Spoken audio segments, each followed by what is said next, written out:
मयोभवाय च नमः।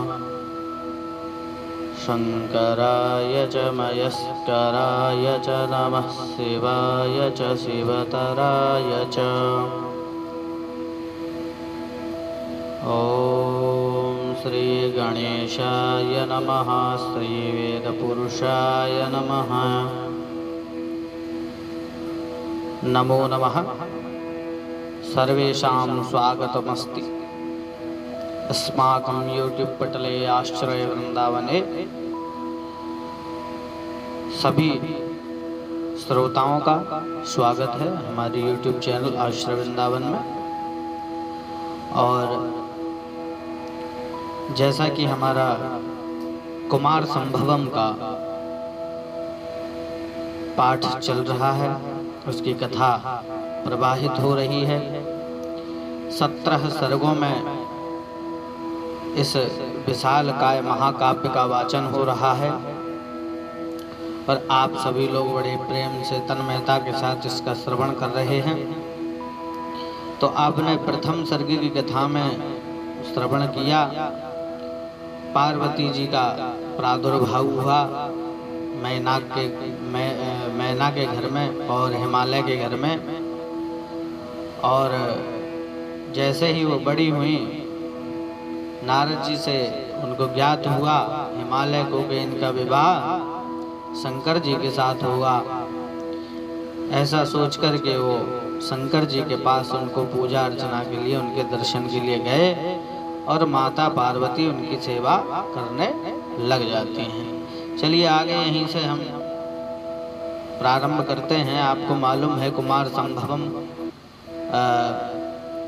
शंकर जी के पुत्र कार्तिकेय जी के ऊपर ये कथा है। इन्हीं के उत्पन्न होने पर ये तारकासुर नाम जो असुर है, ये इसका वध होना है। तो इसी कथा में चलिए प्रारंभ करते हैं। तो द्वितीय सर्ग का प्रथम श्लोक हम उच्चारण करके फिर हिंदी अर्थ देखेंगे। ओम श्री कुमार संभवम द्वितीयः सर्गः।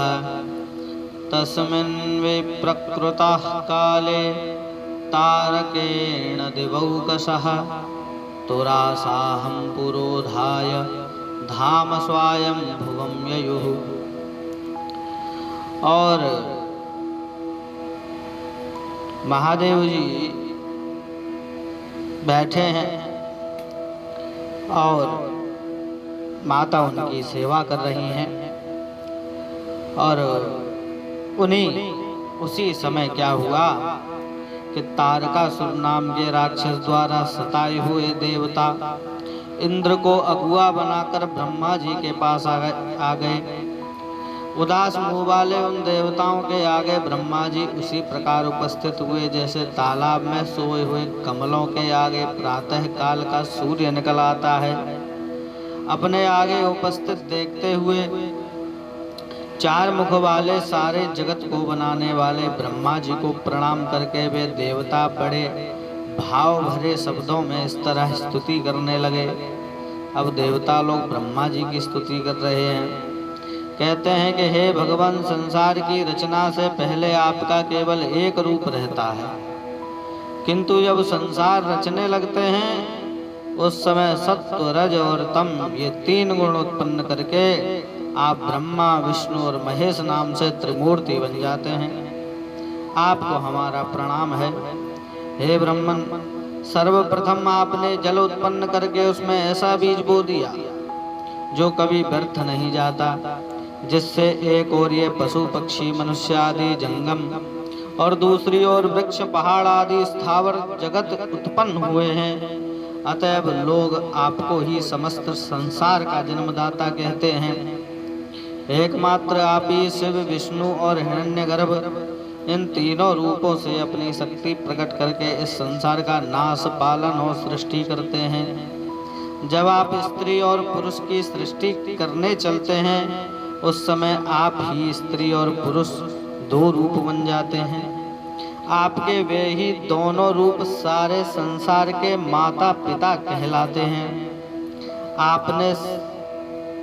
आपने समय की जो नाप बना रखी है उसी के अनुसार दिन और रात होते हैं। उसमें जब आप सोते हैं तब सागर का प्रलय हो जाता है, और जब आप जागते हैं तब संसार की सृष्टि होती है। यद्यपि आपने संसार को उत्पन्न किया है, किंतु आपको किसी ने उत्पन्न नहीं किया है। आप संसार का अंत करते हैं, किंतु आपका कोई अंत नहीं कर सकता। आपने संसार का प्रारंभ किया है, परंतु आपका प्रारंभ कभी नहीं हुआ। आप समस्त संसार के स्वामी हैं, परंतु आपका स्वामी कोई नहीं है। आप ही अपने को जानते हैं और आप ही अपने को उत्पन्न करते हैं। और जब काम अपना पूरा कर लेते हैं तब आप अपने को अपने में ही लीन कर लेते हैं। आप तरल भी हैं, आप कठोर भी हैं, आप मोटे भी हैं और आप पतले भी हैं, बड़े भी हैं, छोटे भी हैं। आप दिखलाई भी देते हैं और नहीं भी दिखलाई देते। इस प्रकार सभी सिद्धियां आपके हाथ में हैं। आप जब जैसा चाहें वैसा बन सकते हैं। उस वैदिकी वाणी को ही आपने उत्पन्न किया है, जिसका प्रारंभ ओंकार से होता है, जिसका उच्चारण उदात्त, अनुदात्त और स्वरित इन तीनों स्वरों से होता है, और जिसके मंत्रों द्वारा यज्ञ करके लोग स्वर्ग प्राप्त करते हैं। आपको ही लोग धर्म, अर्थ, काम और मोक्ष के लिए मनुष्य को प्रेरित करने वाली मूल प्रकृति कहते हैं, और आप ही उस प्रकृति का दर्शन करने वाले उदासीन पुरुष भी कहलाते हैं। आप पितरों के भी पिता और देवताओं के भी देवता हैं। आप अच्छों से भी अच्छे हैं, और सृष्टि करने वाले प्रजापतियों की सृष्टि भी आप ही करते हैं। आप ही हवन की सामग्री हैं और आप ही होता हवन करने वाले भी हैं। आप ही भोग की वस्तुएं हैं और आप ही भोक्ता हैं। आप ही होता यानी हवन करने वाले भी हैं और आप ही सब हैं। आप ही जानने योग्य हैं और आप ज्ञाता भी हैं। आप ही ध्यान करने वाले हैं और आप ही वे सर्वश्रेष्ठ प्रभु हैं जिनका ध्यान किया जाना चाहिए। उन देवताओं की ऐसी वास्तविकता और मन भाविनी स्तुति सुनकर दयालु ब्रह्मा जी देवताओं से बोले। उस समय सबसे पुराने कवि ब्रह्मा जी के 4 मुखों से निकली हुई वाणी ने परा, पश्यंती, मध्यमा और बैखरी इन 4 रूपों वाली होना सार्थक कर दिया। ब्रह्मा जी ने कहा, एक साथ आए हुए अपनी शक्ति से अपने अपने अधिकारों की रक्षा करने वाले और बड़ी बड़ी भुजाओं वाले हे प्रचुर शक्तिशाली देवताओं, मैं आपका स्वागत करता हूँ। परंतु यह तो बतलाइए कि आप लोगों के मुंह की कांति पहले जैसी क्यों नहीं रही है?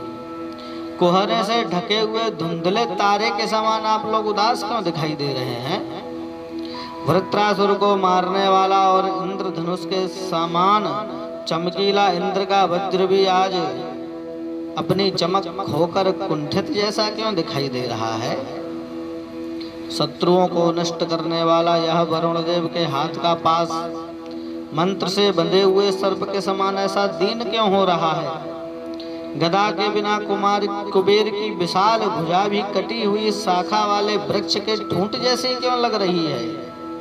यह बतलाता है कि किसी बड़े प्रबल शत्रु से हार जाने का कांटा इनके हृदय में चुभा हुआ है। अपने निस्तेय दंड से पृथ्वी को गुदेरते हुए यमराज भी ऐसे क्यों दिख रहे हैं मानो इनका विकराल दंड भी भुजी लुकाठी जैसा बेकाम हो गया है। ठंडे पड़े हुए ये 12 आदित्य भी अपना तेज गंवाकर चित्र लिखित जैसे होकर ऐसे मंद क्यों दिखाई दे रहे हैं कि कोई भी जब तक चाहे तब तक इस समय इन्हें देख सकता है। ऊंचे की ओर बहने वाले जल का बहाव जैसे धीमा पड़ जाता है, वैसे ही 49 पवन ऐसे क्यों दिख रहे हैं जैसे ये भी घबराहट से मंद पड़ रहे हों। पराजय के दुख से झुकी और खुली जटाओं में लटकती हुई चंद्रकलाओं वाले 11 रुद्रों के मस्तक भी यही बता रहे हैं कि इनकी हुंकार करने की शक्ति अब लुप्त हो गई है। जैसे व्याकरण आदि शास्त्रों में अपवाद वाला नियम किसी व्यापक नियम को व्यर्थ कर देता है, वैसे ही लप्त प्रतिष्ठ आप लोग भी किसी पराक्रमी शत्रु से क्या अपना अपना अधिकार खो चुके हैं। हे वत्स, मुझे बतलाइए, आप लोग इकट्ठे होकर क्या करने के, क्या कहने के लिए मेरे पास आए हैं? क्योंकि हमारा काम तो केवल संसार की सृष्टि करना है, उसकी रक्षा का भार तो आप ही लोगों पर है ना। अब ब्रह्मा जी की बात सुनकर इंद्र ने अपने सहस्त्र नेत्रों को एक साथ इस प्रकार चलाकर बृहस्पति जी को बोलने के लिए प्रेरित किया, जैसे मंद पवन के झोंके से कमल का वन हिल उठे। और जिनके 2 नेत्रों में ही इंद्र के सहस्त्र नेत्रों से भी देखने की शक्ति थी, वे बृहस्पति जी हाथ जोड़कर ब्रह्मा जी से बोले, हे ब्रह्मन, आपने जो कुछ कहा है वह सत्य है। हम लोगों के सब स्थान शत्रुओं ने हस्तगत कर लिए हैं। आप तो घट घट में रमे हुए हैं, तब भला आपसे कोई बात कैसे छिपी रह सकती है। भगवान, आपसे वरदान पाकर तारक नाम का ढीठ राक्षस उसी प्रकार सिर उठाता चलता जा रहा है, जैसे संसार का नाश करने के लिए धूमकेतु पुच्छल तारा निकल आया हो। प्रचंड किरणों वाले सूर्य भी डरकर उसके नगर पर केवल उतनी ही किरणें फैलाते हैं जिनसे तालाब का कमल खिल जाए। चंद्रमा भी पूरे महीने भर आकर पूर्ण कला से चमकते हैं, वे केवल उस एक कला को छोड़ देते हैं जिसे शिव जी ने अपने मस्तक की मणि बना रखा है। पवन भी उसके पास पंखे की वायु से अधिक वेग से नहीं बहता, क्योंकि वह डरता है कि कहीं तारकासुर की फुलवारी के फूल न झड़ जाएं, जिससे उसके फूल की चोरी का दंड भोगना पड़ जाए। 6 ऋतुएं अपने अपने समय का विचार छोड़कर एक साथ फुलवारी की मालिनी की भांति एक दूसरी ऋतु के फूलों को बिना छोड़े हुए अपनी अपनी ऋतु के फूल उपजाकर तारकासुर की सेवा करती रहती हैं। समुद्र भी उनके पास भेंट के योग्य रत्न भेजने के लिए तब तक जल के भीतर रखकर प्रतीक्षा करता रहता है जब तक कि वे रत्न ठीक से पुष्ट नहीं हो जाते। चमकती हुई मणि युक्त फनों वाले वासुकी आदि बड़े बड़े सर्प अपने मणियों के न बुझने वाले स्थायी दीपक लेकर उसकी सेवा करते हैं। उसकी कृपा पाने के लिए इंद्र भी बार बार अपने दूतों के हाथों कल्प वृक्ष से उत्पन्न सुंदर रत्न उसके पास भेजकर उसे प्रसन्न करते रहते हैं। ऐसी सेवा करने पर भी वह तीनों भुवनों को दुख दे रहा है, क्योंकि दुर्जन लात खाते ही सीधे होते हैं, उपकार से नहीं होते। नंदन वन के जिन वृक्षों के कोमल पत्ते देवताओं की स्त्रियां बड़ी कोमलता के साथ कर्ण फूल बनाने के लिए तोड़ती थीं, उन्हीं वृक्षों को वह राक्षस बड़ी निर्दयता से काट काट कर गिरा रहा है। उसके सोते समय बंदी की हुई देवताओं की स्त्रियां गरम गरम सांसें लेती और आंसू बहाती हुई उस पर चंवर डुलाती हैं। सूर्य के घोड़ों की टापों से विशृंखलित मेरू पर्वत की चोटियों को उखाड़ उखाड़ कर उसने अपने घर में ले जाकर उनके क्रीड़ा पर्वत बना लिए हैं। मंदाकिनी के स्वर्ण कमल उखाड़ उखाड़ कर उसने अपने घर की बावलियों में लगा लिए हैं। इसी कारण मंदाकिनी में आजकल केवल दिग्गजों के मधु से गंदला जल रह गया है। पहले देवतागण विमानों पर चढ़कर इस लोक से उस लोक में घूमते फिरते थे, परंतु अब उसके आ जाने से के डर से वे आकाश में निकल ही नहीं पाते। जब यज्ञ में जजमान लोग हम लोगों को आहुति देता है, तब यह माया भी हम लोगों के देखते देखते अग्नि के मुंह से हमारा भाग छीन ले जाता है। उच्चई श्रवा नाम के उस सुंदर घोड़े को भी उसने छीन लिया है, जो बहुत दिनों से एकत्रित इंद्र के यश के समान महान था। बड़ी बड़ी औषधियां भी जैसे सन्निपात में काम नहीं करती, उसी प्रकार हम लोग भी उस दुष्ट को मारने के लिए जितने भी उपाय करते हैं वे सब व्यर्थ हो जाते हैं। विष्णु के जिस चक्र पर हम अपनी जीत की आस लगाए हुए थे, वह भी उसके गले पर जाकर टकराता है। तब उसमें से निकली हुई चिंगारियां उस राक्षस के गले में स्वर्ण में आभूषण जैसी दिखती हैं। इंद्रगज यानी ऐरावत को भी हरा देने वाले उसके हाथी पुष्करावर्तक आदि प्रलयंकर बादलों से टकराकर ढीले ढहाने का खेल रचते हैं, टीले ढहाने का खेल खेलते हैं।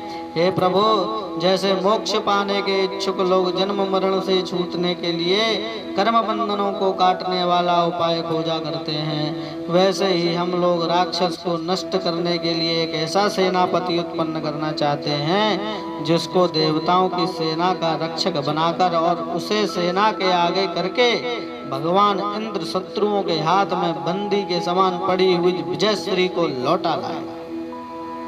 उनके ऐसा कहने पर ब्रह्मा जी ऐसी मीठी वाणी बोले जो मेघ गर्जन के बाद होने वाली वर्षा के समान भली लग रही थी। उन्होंने कहा, आप लोगों की इच्छा पूरी हो जाएगी, परंतु आपको थोड़े दिन और धैर्य करना पड़ेगा। तारकासुर को मारने के लिए मैं स्वयं तो अवतार नहीं ले सकता, क्योंकि उस राक्षस को मैंने ही वरदान दिया है, अतः अपने हाथों से उसे मारना ठीक नहीं लगता। आप अपने हाथ से लगाए हुए विष वृक्ष को भी अपने हाथ से काटना उचित नहीं होता। उस समय उसने मुझे जो वरदान मांगा था, यदि मैं उसे न देता तो उसकी तपस्या से सारा संसार जल जाता। महादेव जी के वीर से उत्पन्न होने वाले पुत्र के सिवाय युद्ध भूमि में उस प्रसिद्ध वीर तारकासुर का नाश और कोई नहीं कर सकता। यह 57वां श्लोक है और यही मेन श्लोक है जिसमें ब्रह्मा जी देवताओं को बोल रहे हैं। 57वां श्लोक है, संयुगे संयुगीनं तम उद्यतं प्रसहेतकः अंसादृते निषक्तस्य नीलरोहितरेतसः। क्योंकि शंकर भगवान अंधकार के परे रहने वाले वह परम तेज हैं जिन्हें अविद्या छू भी नहीं पाती, अतएव हम और विष्णु भी उनकी महिमा का पता अब तक नहीं लगा सके हैं। अब आप लोग कोई ऐसा उपाय कीजिए कि जैसे चुंबक से लोहा खिंच आता है, वैसे ही समाधि मग्न शंकर जी का मन पार्वती जी के रूप की ओर खिंच जाए, क्योंकि शिव जी के वीर्य को केवल पार्वती जी ही धारण कर सकती हैं और हमारे वीर्य को शिव जी की जलमयी मूर्ति धारण कर सकती है। उन पार्वती जी से शंकर जी का जो पुत्र होगा वही आप लोगों का सेनापति बनकर अपने पराक्रम से देवताओं की बंदी स्त्रियों को छुड़ाकर उनके उलझे हुए बाल सुलझा सकेगा।